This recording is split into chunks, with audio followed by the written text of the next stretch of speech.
online service. Thank God kalau kita masih bisa ibadah online. Dan buat kalian yang ikut ibadah online di Movers KRD, jangan lupa untuk masukkan ke story IG kalian dan tag ke @themovers_GPT_KRD. Yes, hari ini kita akan mendengarkan beberapa kesaksian dari teman-teman kita nih. Pastinya spesial banget, so stay tune ya. Dan jangan lupa minggu depan kita ada family time. Buat kalian yang nggak ikut family time dan yang mau dan nggak ikut family time, yuk ikutan family time. Ada 3 family time di sini, yaitu Mangkapu Family yang dengan leadernya yaitu Keisha dan Karen. Yang kedua adalah One Family, ada Cishanan dan Cimaria, dan ada yang terakhir yaitu GD Family. Kalian bisa kontak Cinovi ataupun Celidia ya. Nah, pengumuman terakhir nih yang nggak kalah serunya terkait dengan 17 Agustusan nih, kan bentar lagi kita akan 17 Agustusan. Nah, kita akan ngadain acara yang seru banget nih, so stay tune ya, dan kalian harus follow Instagram Movers.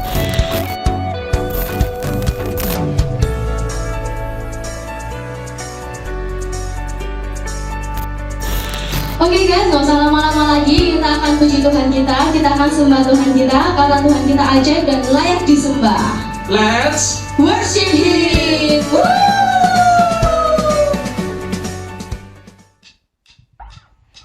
Kita akan memuji Tuhan kita akan menyembah Tuhan kita, karena Tuhan kita ajaib, karena Tuhan kita layak untuk ditinggikan dan disembah. Nah, kita semuanya tepuk tangan kita katakan, tak terbayang kebesaranmu dan tak terbanding kekuatanmu Tuhan, Kau megang bagiku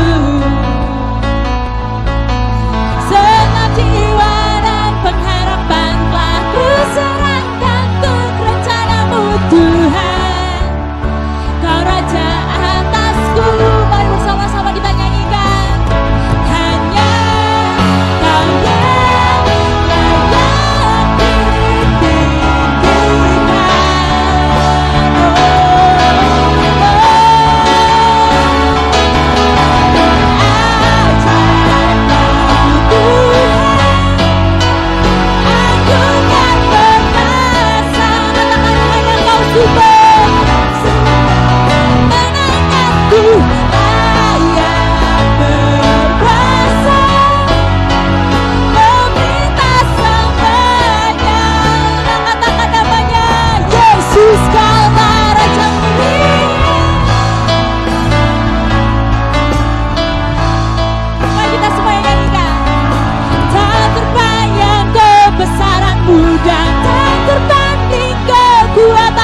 Tuhan, katakan Kau pegang.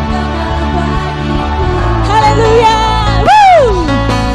Segenap jiwa dan pengharapan telah kuserahkan untuk rencanamu Tuhan, Kau atasku.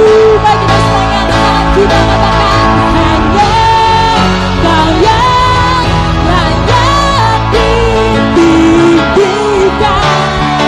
Let's praise Him. Katakan ajaib, ajaib Kau Tuhan, agungkan perkasa, Kau super kemenanganku, layak berkuasa, meminta semuanya. Siapa namanya? Serukan. Haleluya. Ajaib Kau Tuhan, agungkan perkasa, katakan Kau sumber kemenanganku, layak berkuasa, meminta semuanya. Yesus Kaulah. Mari bersama-sama teman-teman, kita puji Dia dengan mengangkat kedua tangan kita tepuk tangan untuk Tuhan kita ajaib.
Wahyu 7 ayat 9-10 berkata, "Kemudian daripada itu aku melihat sesungguhnya suatu kumpulan besar orang banyak yang tidak dapat terhitung banyaknya dari segala bangsa dan suku dan kaum dan bahasa berdiri di hadapan tahta dan di hadapan Anak Domba, memakai jubah putih dan memegang daun-daun palem di tangan mereka.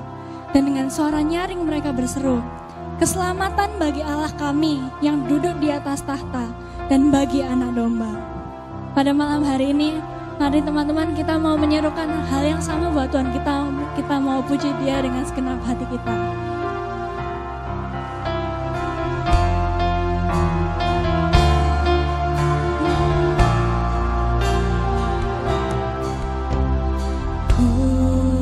Berdiri di tengah umatmu dari segala suku bangsa, kami umatmu yang telah di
mendengarkan firman-Mu, kiranya Engkau berbicara Tuhan melalui hamba-Mu. Buka hati dan pikiran kami sehingga kami dapat melakukannya Tuhan. Terima kasih Tuhan, terima kasih atas kesempatan malam hari ini. Hanya di dalam nama Tuhan Yesus, haleluya, amin. Hari ini aku mau cerita sedikit tentang gimana sih jadi anak Tuhan yang nurut. Suatu berkat yang luar biasa yang Tuhan kasih buat kita bertiga juga.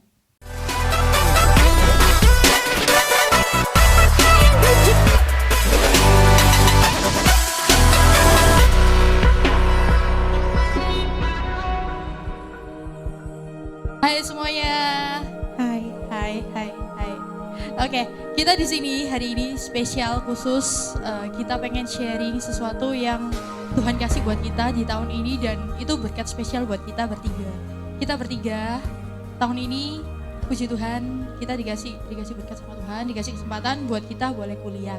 Saya 8 tahun yang lalu saya lulus dan saya nggak melanjutkan kuliah, tapi puji Tuhan di tahun ini saya boleh berkuliah. Jadi singkat ceritanya kayak gini. Waktu itu setelah family time beberapa waktu yang lalu, saya kan menang games dan Lydia mengantarkan hadiah ke rumah saya. Pisang goreng guys. Pisang gorengnya enak. Makanya ikut family time. Ya. Oke. Kita cerita-cerita biasa. Terus saya tahu kan dari beberapa waktu yang lalu dia cerita nih, aku mau kuliah C. Terus aku nanya, kuliah mana? UT. Gak lama mamaku lewat. Aku bilang ke mama, Mi, Lydia kuliah loh. Oh ya? Di mana? Di UTAI. Terus mamaku bilang, C, kuliah. Soalnya sebelumnya 2 minggu yang lalu, mamaku itu nyuruh aku buat cari universitas supaya aku bisa kuliah. Aku mikir juga sih udah 8 tahun aku nggak pernah belajar, terus aku suruh kuliah. Gimana kayak gitu loh. Terus habis gitu tapi ya aku sambil doa, ya wis lah nggak apa-apa. Sekali-sekali menyenangkan orang tua kan kayak gitu. Biar sedikit bangga orang tuanya kalau anaknya itu boleh kuliah kayak gitu. Ya udah, aku oke, nggak apa-apa Mi, aku kuliah, tak coba. Aku bilang kayak gitu. Terus setelah itu adikku juga dibilang dia harus kuliah juga. Tapi dia nggak mau karena dia milih kerja. Aku dulu juga ya wis lah nggak usah kuliah lah, aku kerja ya wis kerja apa adanya kayak gitulah. Tapi semakin dipikir kayak kita kerja itu butuh sesuatu kan, butuh kayak ijazah, gelar dan lain sebagainya. Jadi dia pulang, dia sampai rumah, C, ini loh C, lihat toh kamu jurusan apa? Ininya aku ambil jurusan ilmu komunikasi sama dengan Lydia. Setelah itu ya udah besoknya ini nggak ada sehari aku sudah terdaftar. Karena apa? Kayak Lydia, C besok daftar ya. Aku nggak punya ijazah aku nggak ada legalisir ijazah. Ya wes besok ngurus saya. Ngurus endingnya ya udah diurus dengan mulus kayak gitu. Tuhan kasih jalan yang mulus sampai nggak ada 1 hari aku sudah terdaftar untuk kuliah kayak gitu. Puji Tuhan banget. Dan ceritanya juga sama adikku juga kayak gitu. Tapi adikku menolak. Saat itu adikku menolak dan nggak mau. Padahal batas pendaftaran itu sampai 15 Juli. Dan 2 hari terakhir sebelum registrasi itu ditutup, dia tiba-tiba, ya udah Mi, aku mau kuliah. Nggak tahu kenapa dia mendapat hikmat dari Tuhan atau gimana, aku juga nggak tahu. Tapi dia tiba-tiba, ya udah Mi, aku mau kuliah. Ya udah, urus legalisir ijazah juga. Dan itu nggak mulus. Dalam 2 hari itu kayak kita ada aja rintangannya kayak TU-nya tutup di sekolah, nggak bisa legalisir.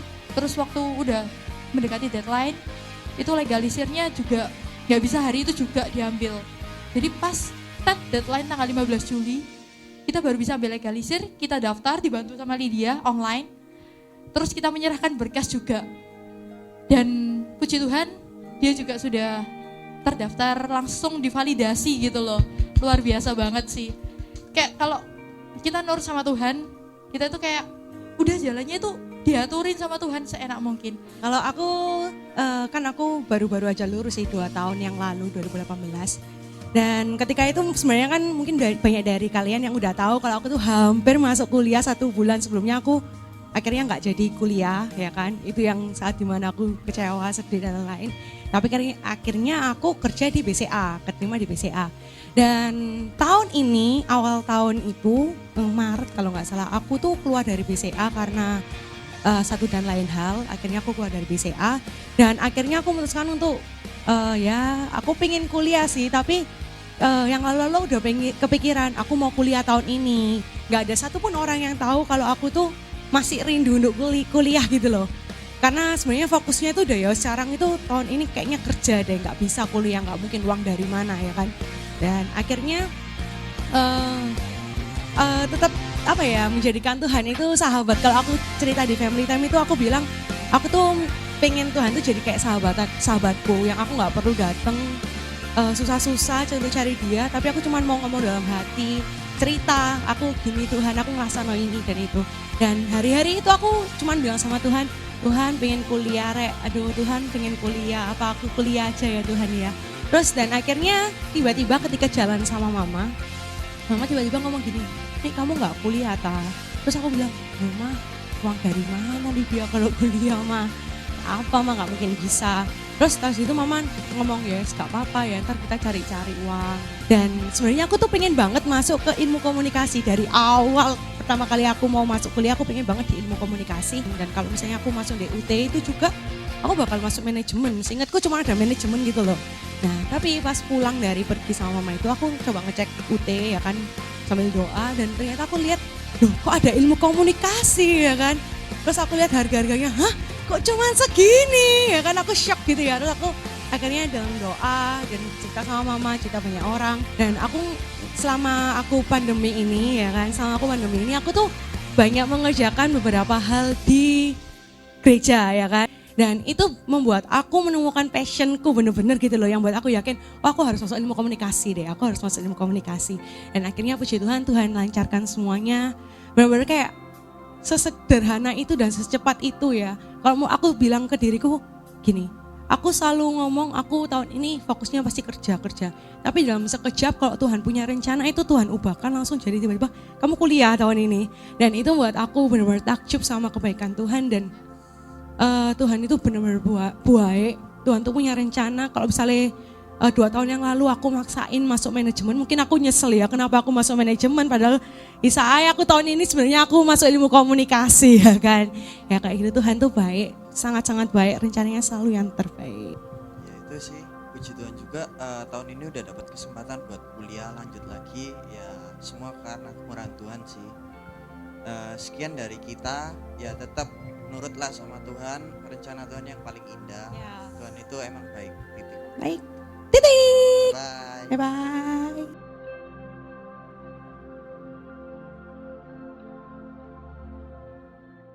Halo teman-teman semuanya, selamat bulan Agustus. Nggak kerasa kita sudah memasuki bulan kelima sejak masa-masa kita ini mulai pandemi ini mulai masuk ke Indonesia.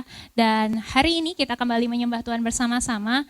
Saya pribadi sangat terberkati dengan kesaksian yang tadi disampaikan oleh 3 anak The Movers yang sebelumnya.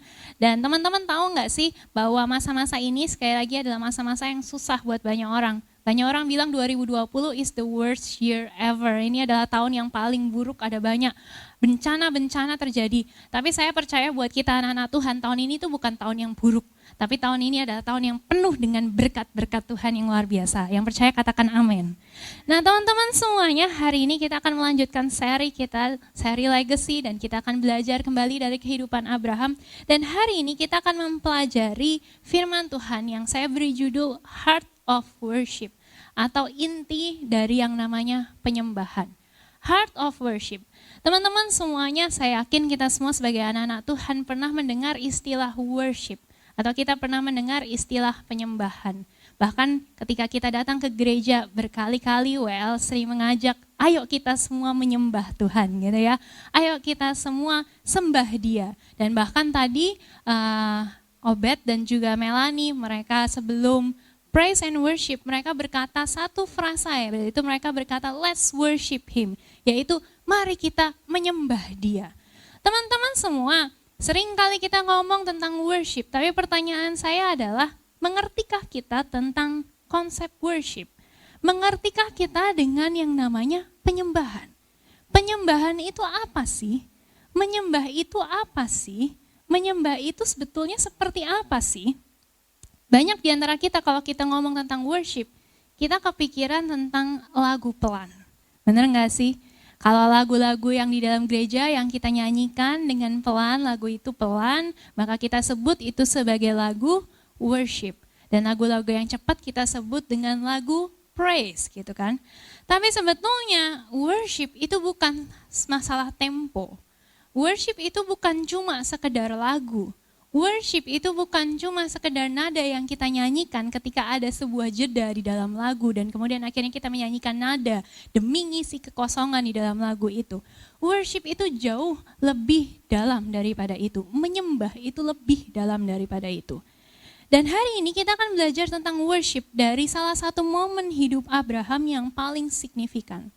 Ini adalah momen di mana Abraham akhirnya mendapat anaknya setelah dia menantikan janji Tuhan selama 100 tahun hidupnya. Dia hidup umur 100 tahun dan dia akhirnya dapat anak yang namanya Ishak. Dia sudah menanti sangat lama janji itu digenapi, tapi satu hari, satu momen dalam hidup Abraham, Tuhan bilang sama Abraham, Abraham, persembahkan anakmu. Saya mau ngajak teman-teman untuk membaca Alkitab ini, Kejadian 22 ayat 1 sampai 10, saya akan bacakan buat kita semuanya. Setelah semuanya itu, Allah mencoba Abraham. Ia berfirman kepadanya, Abraham, lalu sahutnya, ya Tuhan. Firman-Nya, ambillah anakmu yang tunggal itu yang kau kasihi, yakni Ishak. Pergilah ke tanah Moria dan persembahkanlah dia di sana sebagai korban bakaran pada salah satu gunung yang akan kukatakan kepadamu. Keesokan harinya, pagi-pagi bangunlah Abraham. Ia memasang pelana keledainya dan memanggil 2 orang bujangnya beserta Ishak anaknya. Ia membelah juga kayu untuk korban bakaran itu. Lalu berangkatlah ia dan pergi ke tempat yang dikatakan Allah kepadanya. Ketika pada hari ketiga Abraham melayangkan pandangnya, kelihatanlah kepadanya tempat itu dari jauh. Kata Abraham kepada kedua bujangnya itu, tinggallah kamu di sini dengan keledai ini, aku berserta anak ini akan pergi ke sana, kami akan sembahyang, sesudah itu kami kembali kepadamu. Lalu Abraham mengambil kayu untuk korban bakaran itu dan memikulkannya ke atas bahu Ishak anaknya, sedang di tangannya dibawanya api dan pisau. Demikianlah keduanya berjalan bersama-sama. Lalu berkatalah Ishak kepada Abraham ayahnya, Bapa, saut Abraham, ya anakku. Bertanyalah ia, di sini sudah ada api dan kayu, tetapi di manakah anak domba untuk korban bakaran itu? Saut Abraham, Allah yang akan menyediakan anak domba untuk korban bakaran baginya, anakku. Demikianlah keduanya berjalan bersama-sama. Sampailah mereka ke tempat yang dikatakan Allah kepadanya. Lalu Abraham mendirikan mezbah di situ. Disusunnyalah kayu, diikatnya Ishak anaknya itu dan diletakkannya di mezbah itu di atas kayu api. Sesudah itu Abraham mengulurkan tangannya lalu mengambil pisau untuk menyembelih anaknya. Amin. Nah teman-teman semua, pada saat kita membaca ayat-ayat ini, kita akan melihat respons Abraham pada perintah Tuhan yang luar biasa. Perintah Tuhan di dalam ayat-ayat ini jelas gak mudah, tapi responsnya dia nurut, dan kita sudah membahas tentang obedience atau ketaatan Abraham di awal seri ini. Dia adalah orang yang sangat taat kepada Tuhan. Akan tetapi yang hari ini akan kita highlight, akan kita tekankan bukanlah ketaatan Abraham, tetapi perkataan Abraham sebelum dia naik ke atas gunung bersama dengan Ishak anaknya. Di dalam ayat yang kelima, di situ dikatakan, sebelum naik, jadi Abraham ini bawa 2 bujangnya bersama dengan Ishak. Jadi mereka ini berempat jalan gitu ya. Dan sebelum naik, Abraham tahu kalau dia bawa 2 bujangnya ini pasti akan berusaha menghalang-halangi dia mempersembahkan Ishak. Jadi dia bilang sama bujangnya di ayat yang kelima, tinggallah kamu di sini dengan keledai ini. Aku beserta anak ini akan pergi ke sana. Dan kata Abraham gini kepada bujangnya, kami akan sembahyang. Lalu kami akan kembali kepadamu. Dalam bahasa Indonesia, istilah yang digunakan Abraham untuk menyebutkan apa yang akan dia lakukan adalah sembahyang. Dalam bahasa Indonesia sehari-hari, perkataannya begini, saya dan anak saya akan pergi ke sana untuk menyembah Tuhan. Di dalam bahasa Inggris istilahnya begini, we will worship. Teman-teman semua, Abraham tidak menggambarkan apa yang akan dilakukannya ini mempersembahkan anaknya kepada Tuhan. Ini sebagai sesuatu, saya akan melakukan perintah Tuhan yang sulit. Bukan. Saya akan melakukan ini dan itu. Tapi dia mengatakan bahwa apa yang akan dia lakukan, dia ini akan menyembah Tuhan. Dia akan worship. Bahkan tahukah teman-teman, menarik sekali bahwa ayat ini adalah ayat pertama di Alkitab di mana di sini disebut worship pertama kali. Pertama kali manusia dikatakan menyembah Tuhan atau dalam bahasa Ibraninya adalah syakah. Itu adalah di ayat-ayat ini teman-teman semuanya. Teman-teman, Abraham naik ke Gunung Moria dengan tujuan untuk menyembah Tuhan. Kita sering bilang pada saat kita datang ke gereja atau kita ikut ibadah online sekarang karena kita nggak bisa datang ke gereja secara langsung kan. Kita sering bilang kenapa sih kita datang? Kita datang untuk menyembah Tuhan. Tapi pertanyaannya, benarkah kamu menyembah Tuhan? Apakah kamu mengerti esensi penting dari menyembah Tuhan? Seperti apa sih menyembah Tuhan? Coba deh teman-teman renungkan. Bahkan kamu boleh kalau kamu nonton sama ikut ibadah online ini bareng sama saudaramu di sampingmu, kamu boleh tanya, kamu ngerti gak sih menyembah Tuhan itu apa? Apakah menyembah Tuhan itu berhubungan dengan nyanyi-nyanyi? Gak selalu teman-teman semua. Bahkan di ayat-ayat ini sama sekali gak ada nyanyian, betul gak sih? Sama sekali gak ada nyanyian. Jadi menyembah itu sesuatu yang sebetulnya satu konsep yang sangat luas yang kita ini harus mengerti karena kita diciptakan untuk menyembah Tuhan, benar gak sih? Kita datang untuk menyembah Tuhan, nah kalau kita tidak ngerti apa yang kita lakukan, terus buat apa kita ini datang kepada Tuhan? Nah Abraham bukan hanya pribadi yang taat, dia bukan juga cuman pribadi yang beriman, tapi sebetulnya this is a new concept for you guys. Abraham adalah seorang worshiper, dia adalah penyembah Tuhan yang sejati. Dan dari Abraham, hari ini kita mau mempelajari bareng-bareng apa sih artinya menyembah Tuhan. Siapa di sini di antara teman-teman yang mau belajar menyembah Tuhan? Angkat tangannya. Kita semua datang untuk sembah Tuhan. Ayo kita ngerti tentang konsep worship. Apa sih arti menyembah yang sesungguhnya? Yang pertama teman-teman, worship itu bukan cuma sekedar nyanyi, worship itu bukan cuma sekedar menyanyikan nada-nada, tapi worship is about priority. Menyembah itu sebetulnya bicara tentang prioritas. Apa yang kamu letakkan paling pertama di dalam hatimu? Apa yang paling utama di dalam hidupmu? Atau siapa yang paling utama bagimu? Teman-teman semuanya sadar atau enggak sadar, sebetulnya dalam kehidupan kita, kita ini selalu menyembah. Tapi masalahnya tidak semua orang menyembah hal yang tepat. Ada orang yang mengutamakan uang, dia mengejar uang. Dan dengan kata lain sebetulnya saat dia mengutamakan uang, dia sedang menyembah uang. Bisa dimengerti sampai di sini? Ada orang-orang yang mungkin tidak mengutamakan uang, dia mengutamakan pekerjaannya. Dia sangat mencintai pekerjaannya dengan sepenuh hati. Sebetulnya pada saat yang bersamaan dia sedang worship his or her job, dia sedang menyembah pekerjaannya. Ada orang yang dia sangat mencintai nilai yang bagus, mengejar nilai yang bagus dengan sepenuh hatinya. Dan tanpa disadari, dia worship, dia menyembah nilai yang bagus itu. Teman-teman semuanya, worship is not about singing, juga bukan hanya tentang menyanyi, tapi worship itu bagaimana kita meletakkan sesuatu atau seseorang di tempat yang pertama di dalam hidup kita. Nah itulah yang dilakukan oleh Abraham teman-teman. Teman-teman boleh baca deh ayat-ayat ini. Saya yakin kita baca sekali aja kita bisa ngerti kok. Ayat-ayat ini tuh sederhana. Kita tahu Tuhan itu gak jahat. Tuhan gak pernah punya intensi kepengen Abraham benar-benar bunuh anaknya, gak pernah. Tuhan gak pernah punya keinginan yang seperti itu. After all, Ishak itu adalah anak yang dijanjikan Tuhan sejak lama, betul gak sih? Dan Tuhan mengabulkan, Tuhan menggenapi janjinya dalam kehidupan Abraham. Tapi yang Tuhan lakukan di dalam peristiwa ini, kenapa Tuhan minta Abraham untuk mempersembahkan Ishak? Satu hal, Tuhan ingin menunjukkan bahwa Abraham itu meletakkan Tuhan sebagai pribadi yang paling utama di dalam hidupnya. Bahkan dia mencintai Tuhan lebih daripada dia mencintai anak satu-satunya yang dia dapatkan di usia tuanya.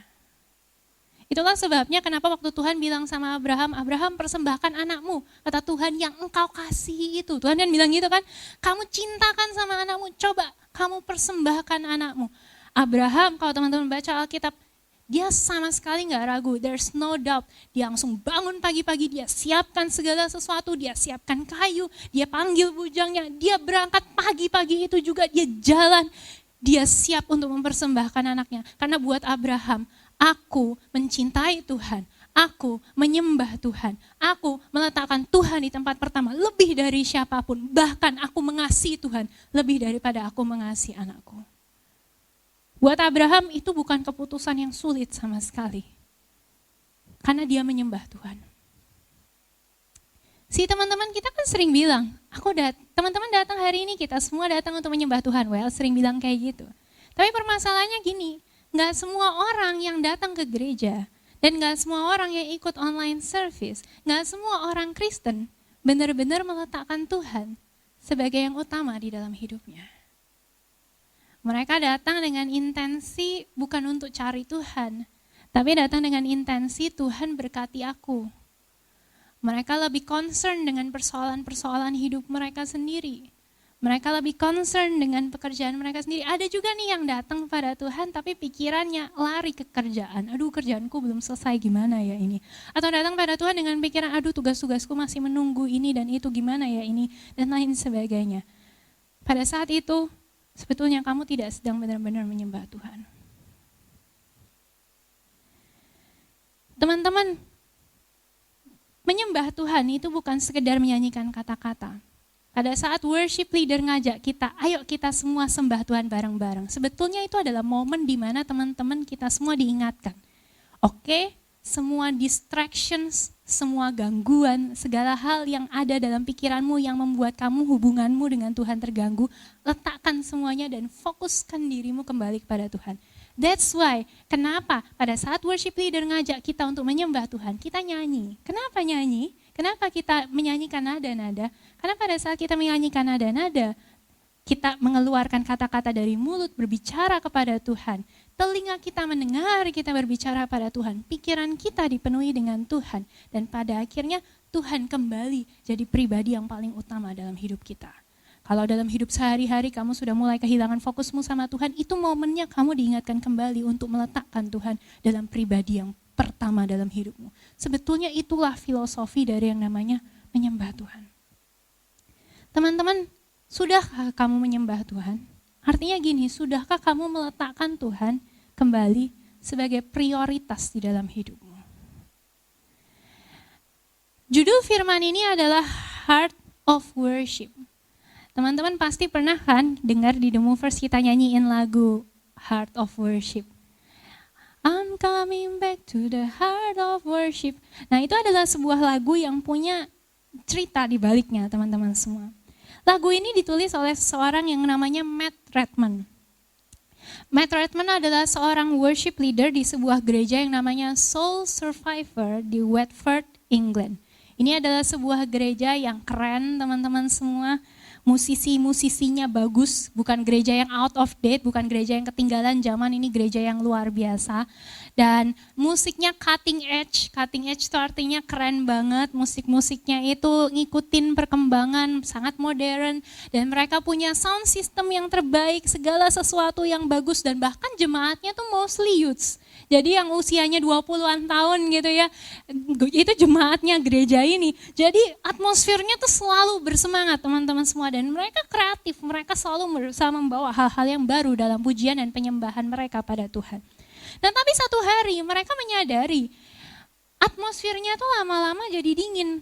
Pada saat orang-orang datang ke gereja, pada saat jemaat datang ke gereja untuk beribadah, pada saat mereka datang untuk menyembah Tuhan, yang mereka pikirkan tuh bukan benar-benar Tuhan, tapi yang mereka pikirkan adalah kok sound systemnya ada sedikit yang melenceng ya, kok suaranya agak sedikit fals ya, ini kok pemain musiknya kok nggak pas ya satu sama lain ya, kok kayaknya lagunya kurang angkat dan lain sebagainya. Jadi yang menjadi fokus mereka berubah teman-teman semua, sehingga pada akhirnya si senior pastornya atau gembala sidangnya di gereja tersebut yang namanya Mike Pilavachi, dia mengambil sebuah keputusan yang sangat drastis dan dia berkata begini, mulai hari ini sampai beberapa minggu ke depan, kita akan singkirkan semua sound system.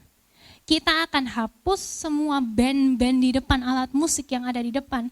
Gak ada yang namanya mic, gak ada yang namanya speaker, gak ada yang namanya layar LCD, gak ada semua itu.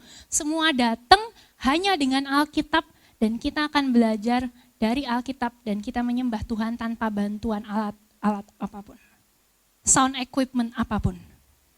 Dan teman-teman tahu apa yang terjadi? Hari Minggunya orang-orang datang ke gereja, gak ada apa-apa. Gak ada speaker, gak ada sound system, gak ada apapun, sama sekali gak ada. Dan orang-orang datang cuma dengan Alkitab mereka kayak gini. Awalnya tuh suasana tuh very weird, atmosfernya aneh banget. Ada jeda yang sangat canggung, orang-orang bawa Alkitab, mereka duduk, mereka gak tahu mau ngapain gitu kan.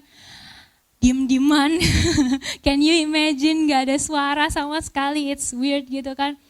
Tapi teman-teman semua tahu nggak sih beberapa menit berikutnya, beberapa waktu berikutnya, mereka mulai menyanyi memuji Tuhan secara akapela. Mereka menaikkan sembah mereka pada Tuhan. Mereka menyanyi buat Tuhan. Mereka dengerin firman Tuhan tanpa bantuan alat-alat apapun. Dan di situ justru adalah momen di mana hubungan mereka sama Tuhan itu diperbaharui. Mereka ketemu lagi sama Tuhan yang sejati.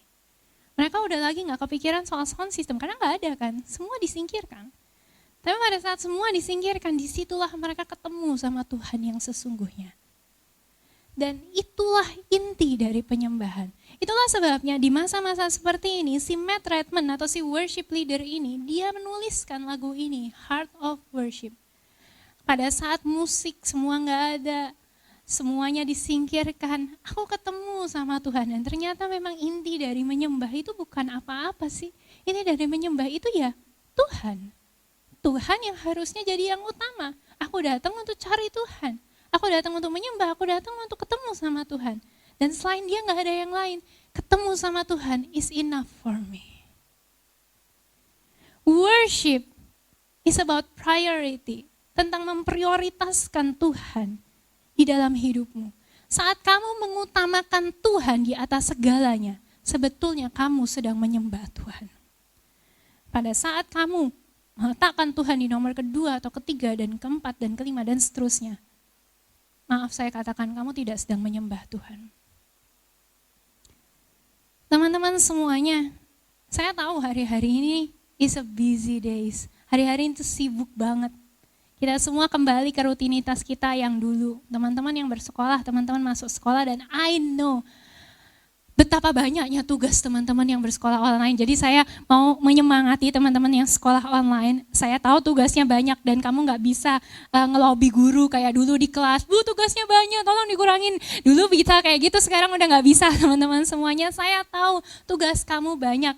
Saya tahu dan saya mau ngasih semangat buat teman-teman semuanya. Semangat, kalau bisa saya kasih kamehameha gitu ya. Saya berikan semangat dan dorongan buat teman-teman semuanya. Dan saya tahu teman-teman yang kerja sekarang udah kerjanya kembali ke normal, teman-teman mulai masuk kantor dan lain sebagainya. Saya tahu sibuk. Tapi saya mau ingatkan teman-teman semuanya, yuk, ayo kita worship Tuhan. Ayo kita sembah Tuhan. Di tengah-tengah kesibukan dan kepadatan kita sehari-hari, tetap letakkan Tuhan sebagai tempat yang pertama, sebagai pribadi yang pertama, sebagai pribadi yang paling utama dalam hidupmu. Hanya Dia yang layak dipuji, disembah, hanya Dia yang layak dapat porsi pikiran kita yang paling banyak dan porsi hidup kita yang terbaik. Dan teman-teman semuanya, tetap prioritaskan Tuhan. Jangan karena kesibukanmu kamu singkirkan merenungkan firman Tuhan dan berdoa pada Dia dan melayani Dia dengan sepenuh hatimu. Ayo kita worship Tuhan, amin. Nah teman-teman semuanya, itu worship. Worship is about priority. Worship itu bicara tentang prioritas. Dan yang kedua teman-teman semuanya, saya ingin bacakan ayat yang pertama dan kedua. Setelah semuanya itu Allah mencoba Abraham. Ia berfirman kepadanya, Abraham, lalu sahutnya, ya Tuhan. Firman-Nya, ambillah anakmu yang tunggal itu, yang engkau kasihi, yakni Ishak. Pergilah ke tanah Moria dan, ini kata-kata Tuhan sendiri, persembahkanlah dia di sana sebagai korban bakaran. Yang kedua teman-teman semuanya, worship is about offering. Sebetulnya yang namanya penyembahan itu gak pernah lepas dari persembahan. Menyembah itu bicara tentang persembahan. Dari cerita ini kita lihat Abraham sebelum naik dia bilang kami akan menyembah Tuhan. Apa sih yang akan dilakukan Abraham di atas gunung? Apakah Abraham akan buka KKR dan terus dia akan nyanyi menyembah Tuhan gitu? Bukan. Abraham mempersembahkan anaknya. Dari sini kita belajar bahwa yang namanya menyembah itu gak pernah lepas dari persembahan yang kita bawa pada Tuhan. Ada sesuatu yang kita bawa kepada pribadi yang kita sembah. Dan di ayat-ayat ini, meskipun masih kecil, masih muda, Ishak mengerti tentang konsep ini. Kalau teman-teman baca dalam ayat yang ke-7, dia tanya sama papanya, Papa, di sini udah ada api, ada kayu, dan kau bilang kita akan menyembah Tuhan. Tapi di mana persembahannya? Apa yang kita bawa kepada Tuhan? Ishak ngerti konsep ini. Kalau menyembah Tuhan, kamu harus bawa sesuatu untuk dipersembahkan kepada Dia. Dan teman-teman tahu, ada banyak orang yang gak ngerti tentang konsep ini. Mereka pikir menyembah Tuhan berarti, menyembah Tuhan kalau datang ke gereja ya, ini kan kita bicara tentang kalau ibadah ke gereja misalnya. Menyembah Tuhan itu berarti duduk, menikmati puji-pujian yang dinaikkan oleh worship leader dan singer dan juga pemain musik dengan sound system yang sudah diatur dengan yang terbaik. Dan mereka nyanyi, dengerin firman, selesai pulang, mereka menyembah Tuhan. That's not it teman-teman semua. Kalau kamu mau benar-benar menyembah Tuhan, kamu harus membawa sesuatu untuk dipersembahkan kepada Dia.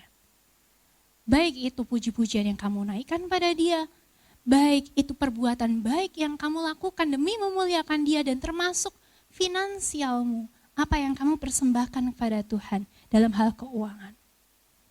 Tadi kan kita bicara tentang gereja yang menyanyikan lagu Heart of Worship. Gereja di mana muncul lagu Heart of Worship. Tahukah teman-teman bahwa di awal-awal ketika jemaat-jemaat itu hadir tanpa ada fasilitas apapun. Dan jemaat mulai kasak kusuk, mereka bilang, ini gimana ya ibadah kok gak ada alat apapun gitu kan. Mereka bilang kayak gitu, mereka udah mulai bingung gitu ya.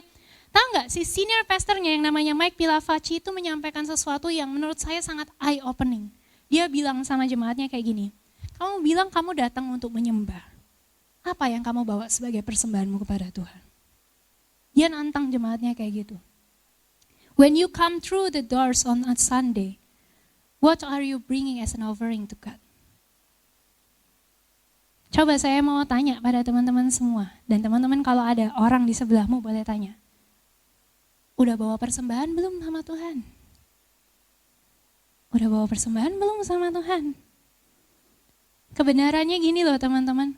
Kalau gak ada yang kita persembahkan, maka sesungguhnya kita tidak sedang menyembah Tuhan. Abraham bawa persembahan yang terbaik. Dia bawa anaknya. Something very dear to him. Sesuatu yang sangat dia sayangi. Tapi dia gak ragu untuk berikan pada Tuhan. Dan itulah sebabnya kenapa penyembahan dia itu diterima di hadapan Tuhan. Itulah sebabnya kenapa kata-kata menyembah dicatat di dalam Alkitab.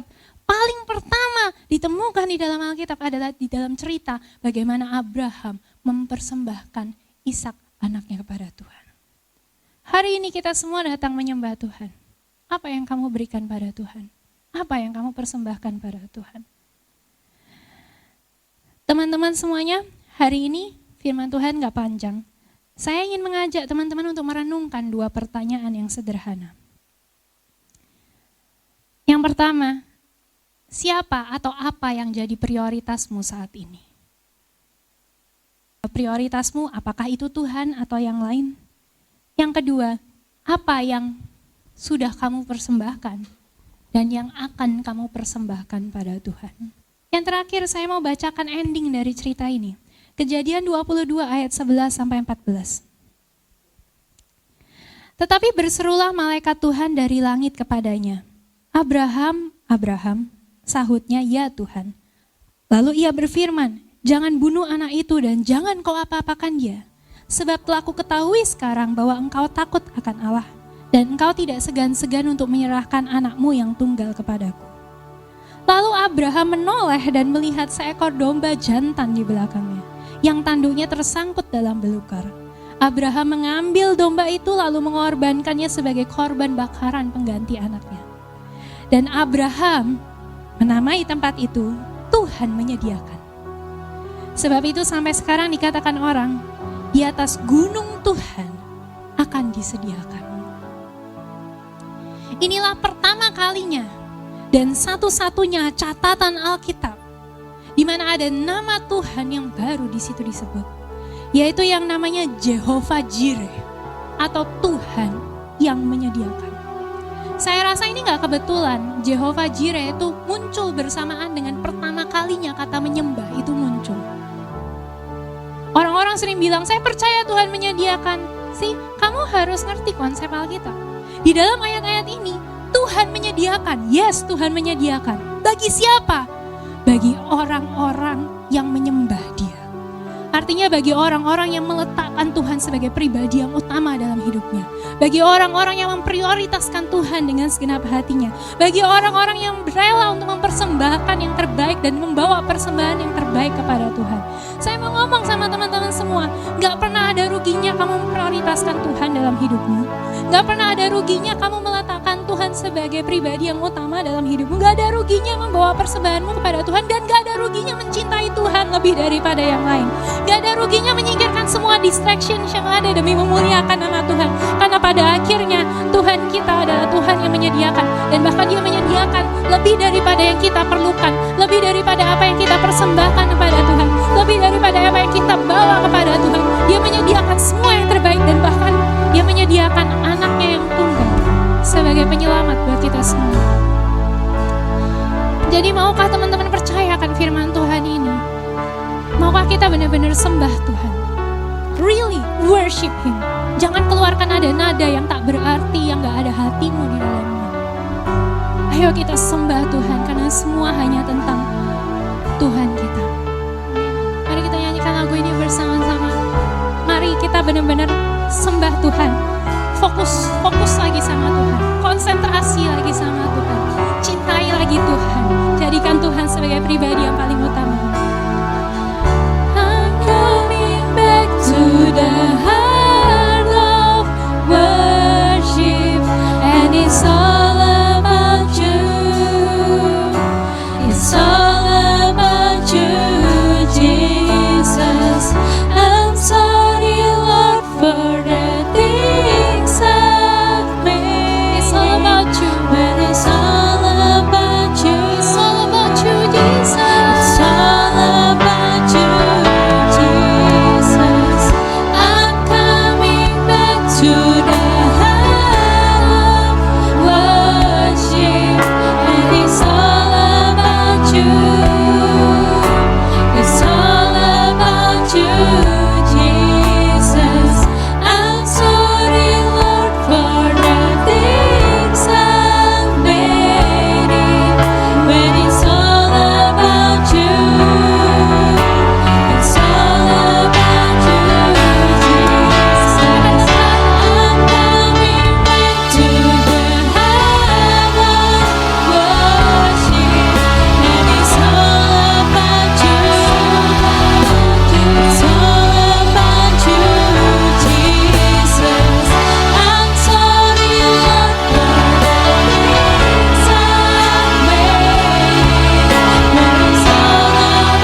Yes, it's all about you, Jesus.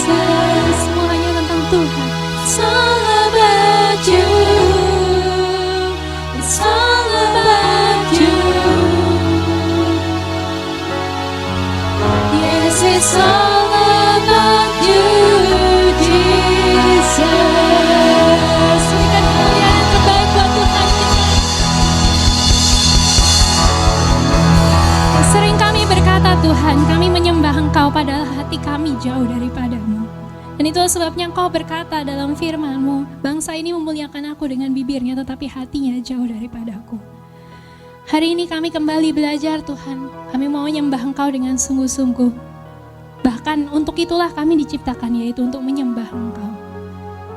Meletakkan Engkau di tempat yang pertama, menjadikan Engkau sebagai satu-satunya dalam hidup kami. It's not easy, Tuhan, gak mudah buat kami akui. Kami sering berkata kami sibuk, kami sering berkata kami terlalu banyak aktivitas sehingga kami gak sempat untuk mengutamakan Engkau. Tapi hari ini kembali kami luruskan jalan kami di hadapan-Mu dan kami angkat tangan kami ke hadapan-Mu. Kami mau sembah Engkau dengan sepenuh hati kami.